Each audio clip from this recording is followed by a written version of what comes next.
It's easy to think modern coins don't carry much value. After all, they're still in circulation, right?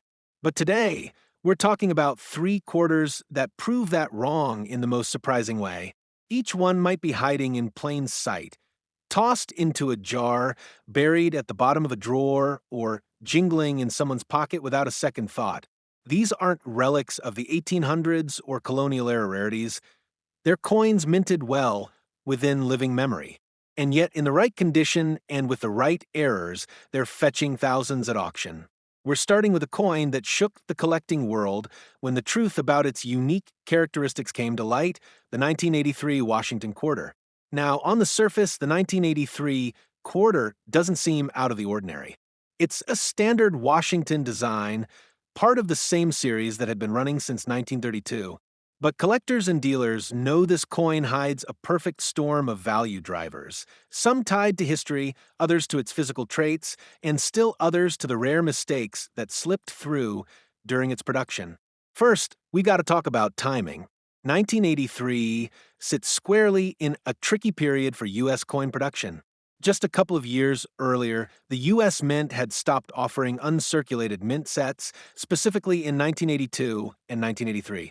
That decision, meant to cut costs, had a ripple effect that no one could have predicted.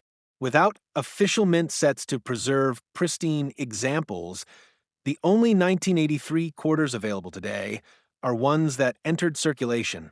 And as anyone who's been around the hobby knows, circulated coins get beat up fast, especially base metal coins like the clad quarters of that era. That brings us to condition scarcity. Finding a 1983 quarter in mint state, let alone at high grades like MS65 or above, is genuinely tough.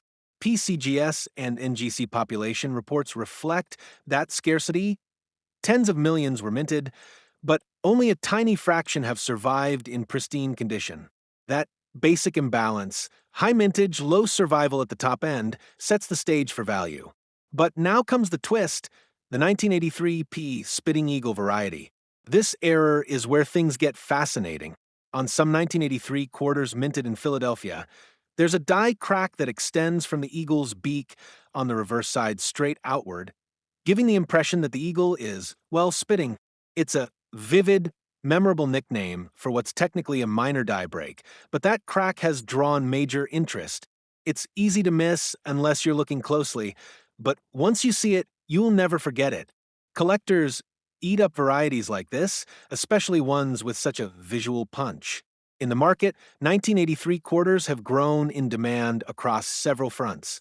The standard circulated pieces aren't worth much, but even a raw example of the Spitting Eagle variety can pull in $30 to $100 depending on condition. Get into the higher mint state levels, and things escalate quickly. MS65S have sold for over $500. MS67?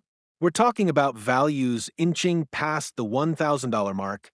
One particularly sharp specimen hit $1,300 in a heritage auction a few years ago, which is staggering for a modern clad coin. But the rarest examples, the kind that make headlines, are the 1983 quarters graded MS67 Plus or better, especially with full strike characteristics and clean surfaces. Only a handful have been slabbed at that level, and each time one surfaces, it sends a buzz through the community. Part of the allure is knowing how hard these coins are to find naturally. They weren't sealed in government sets, and nobody was saving rolls back then. That makes every high-grade survivor a legitimate discovery. And here's a bit of a kicker for context. The Philadelphia Mint wasn't exactly known for perfect quality control in the early 1980s. Weak strikes, planchet flaws, and early die wear were common. So, when a fully struck, problem-free 1983 P quarter shows up, especially with a recognized variety like the Spitting Eagle, it instantly grabs attention.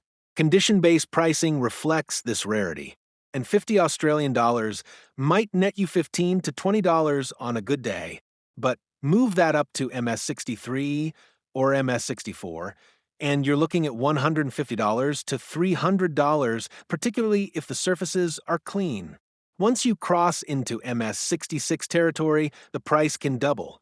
And when you throw in the Spitting Eagle variety, all those values spike again.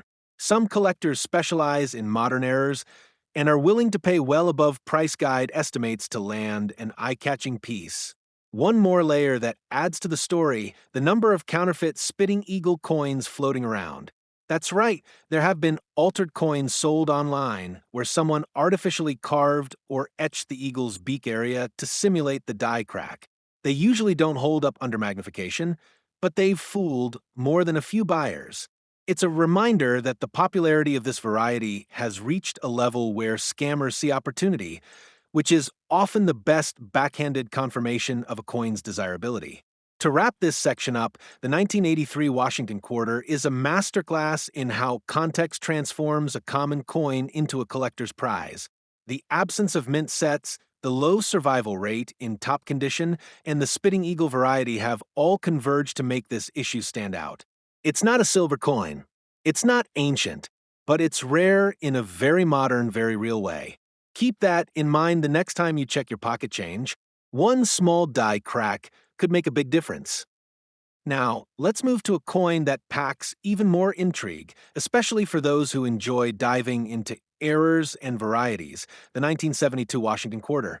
This one's become something of a sleeper hit among collectors, less talked about in mainstream circles, but quietly commanding real attention in numismatic communities. And like the 1983, it's not silver, not old by most standards, and yet still a standout. But what really elevates the 1972 quarter from ordinary to exceptional is the wide range of striking errors and unusual production quirks found that year. Some subtle, others dramatic, and all of them fascinating. Let's rewind the clock a bit. The early 70s were a chaotic time for the U.S. Mint. Demand for coinage was up, production schedules were tight, and the transition to clad coinage was still relatively fresh. The Mint was pumping out coins at high speed, and in that rush, quality control often took a back seat. It was within that high-volume, high-pressure environment that the 1972 quarter emerged, a coin that would ultimately carry the marks of that era's production strain in the form of highly collectible errors and condition rarities.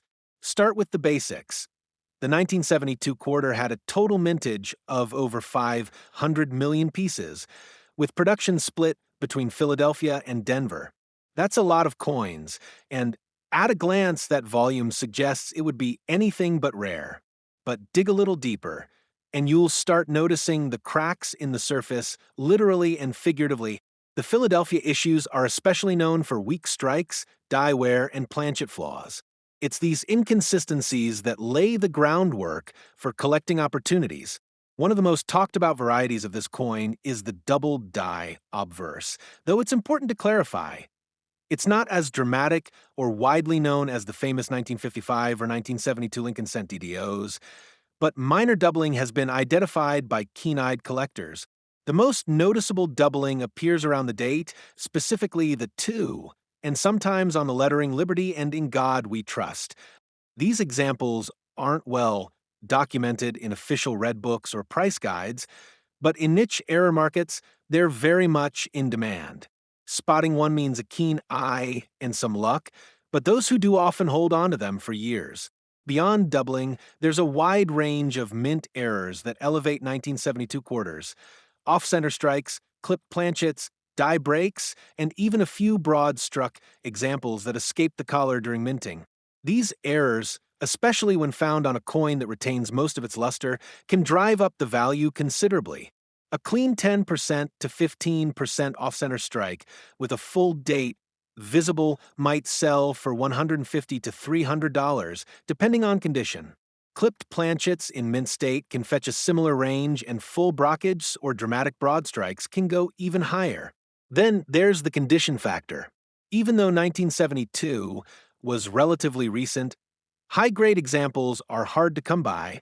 Circulation wore these coins down quickly, and the lack of official mint sets in any special packaging means most examples show contact marks, dull luster, or soft details. As of now, PCGS has graded fewer than a few dozen MS67S from Philadelphia, and prices reflect that scarcity.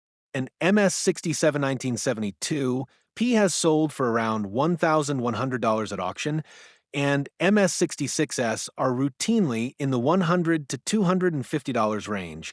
From Denver, the situation is similar, though slightly better strike quality and tighter die maintenance in Denver means a few more higher grade coins have survived.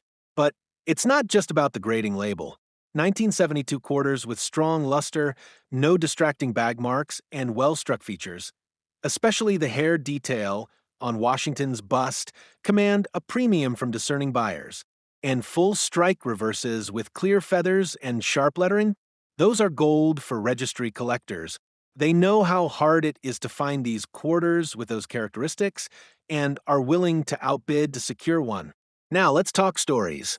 One of the more interesting 1972 error finds came from a collector in Ohio who stumbled on a double-struck quarter with a second strike rotated about 30 degrees, both strikes on planchet, both visible.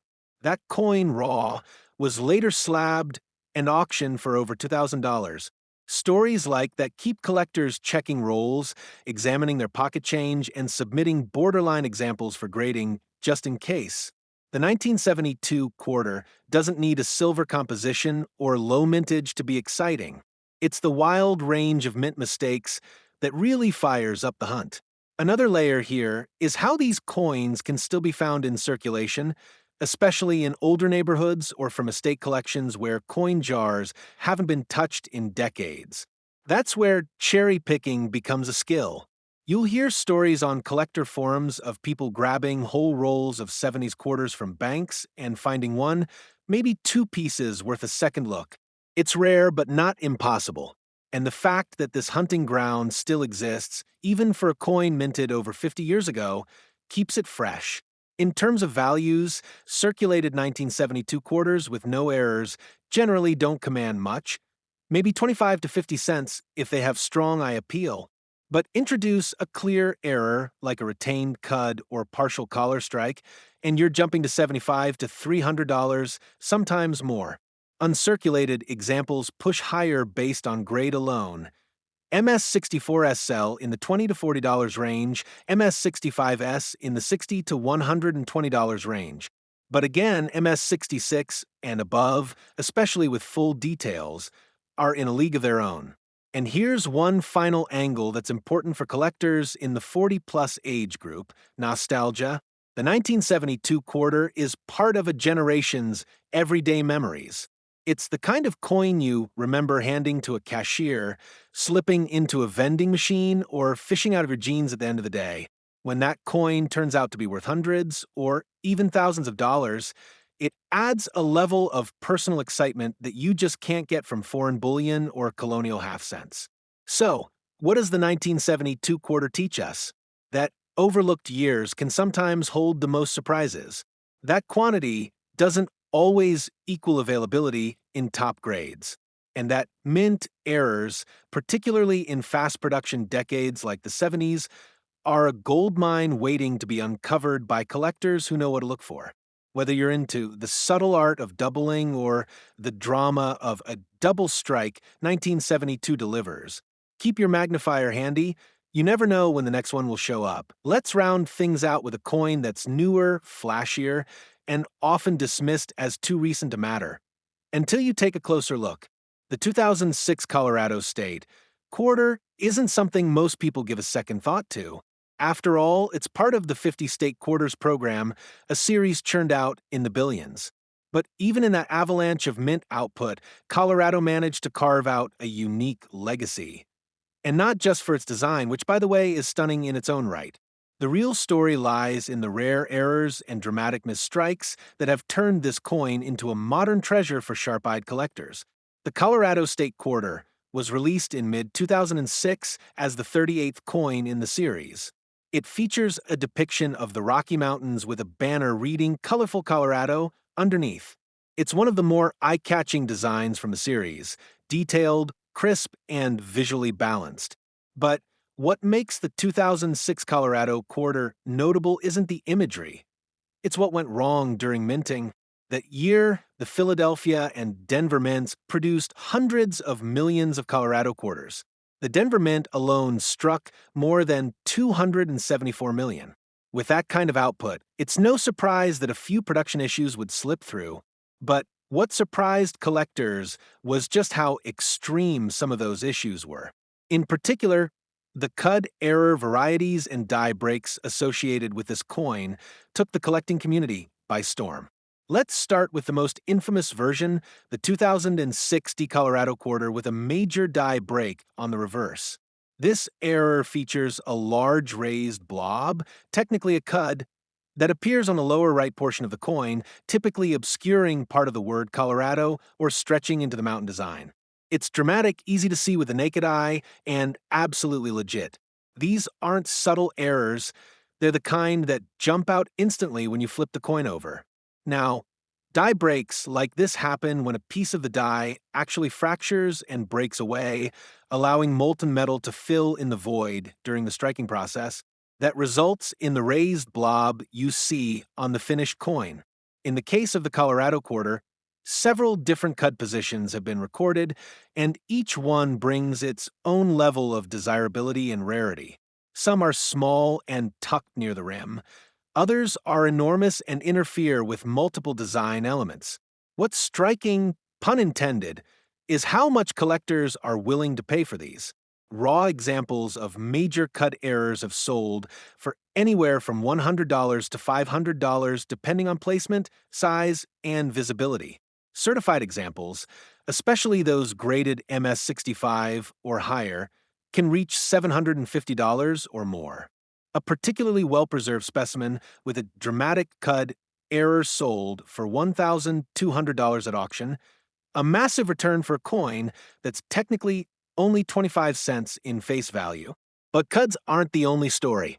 Double strikes, off-center strikes, and misaligned dies have also shown up in 2006 Colorado quarters, often in eye-catching forms.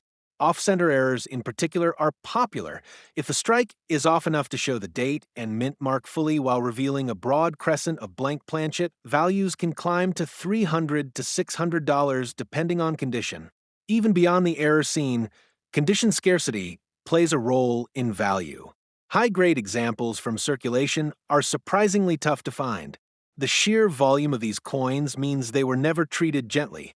You've got bag marks, weak strikes, die fatigue, all the usual suspects that drag down eye appeal and grade. As a result, finding a 2006 D Colorado quarter in MS67 or above isn't as simple as it seems. PCGS population reports reflect this. Very few coins have made it into MS68 territory, and the handful that have often command north of $1,000 at auction. And that's without an error. Just clean fields, strong luster, sharp strike, and near-perfect surfaces. For a clad coin less than 20 years old, that's an impressive showing. Let's shift gears a bit to something that gets overlooked, the role of die state in pricing. Many Colorado quarters, even without dramatic cuds or off-center strikes, display early die state characteristics that make them stand out. Sharp definition in the mountain ridges, bold lettering, no signs of die polishing or fatigue. These are the kinds of subtle traits that registry set collectors drool over. Add in a satin finish from an uncirculated set, and you're pushing the price ceiling even further. Interestingly, the buzz around these errors was largely community-driven. Early on, it wasn't the big auction houses or grading companies leading the charge. It was the collectors themselves, people trading photos on forums, posting raw finds to eBay, arguing over cut placement and die progression. That grassroots energy helped catapult the 2006 Colorado quarter into a spotlight it never would have achieved otherwise. And once a few sales crossed the $1,000 threshold, the bigger players took notice. There's also a real thrill factor with this coin. The idea that a modern state quarter, something millions of people handled without thinking, could turn out to be a rare gem is irresistible. For collectors in their 40s and 50s, this isn't a coin from their childhood. It's from their adulthood, from a time when most had long stopped checking their change with any seriousness. That's what makes discovering one now so satisfying. It's a reminder that opportunity doesn't always come from the past. Sometimes it's right in your hands today, and that opportunity extends beyond just the cut errors. Coins with die chips near Washington's mouth, raised metal blobs in the lettering, or even subtle doubling in the motto have been reported and are gaining traction. None are officially cataloged in the major price guides yet, but history has shown that once collector attention hits critical mass, recognition follows. And when that happens, prices go up fast. Let's talk condition-based values one last time. A circulated 2006 Colorado quarter with no errors is worth 25 cents, maybe a dollar if it has really good luster. But add even a minor cud or off-center strike, and you're looking at $50 to $150 minimum. Moderate cuds, sharp double strikes, or rare die breaks. Now you're in the $300 to $800 zone. And a top-grade slab coin with a dramatic, well-placed cud, especially one that's clean and well-struck otherwise, can break $1,000 on the right day with the right buyer. That's the power of crossover appeal. It draws in era collectors, state quarter enthusiasts, and modern registry set hunters all at once. So, what does the 2006 Colorado quarter teach us? That you don't have to dig through ancient history to find value. Sometimes the most surprising treasures come from the most ordinary places. And with coins like this, ordinary is just a starting point, not the final word. To wrap everything up, each of these three coins, the 1983 with its mint set scarcity and spitting eagle variety, the 1972 with its chaotic errors and grading challenges, and the 2006 Colorado with its dramatic cuds and high-grade premium, tells a different story, but they all share something powerful. They remind us that rarity and value aren't just tied to age or silver content. They're tied to the details, the quirks, the accidents, and sometimes to being in the right place at the right time with the right coin in hand. That's what makes collecting exciting. And that's why these quarters deserve a spot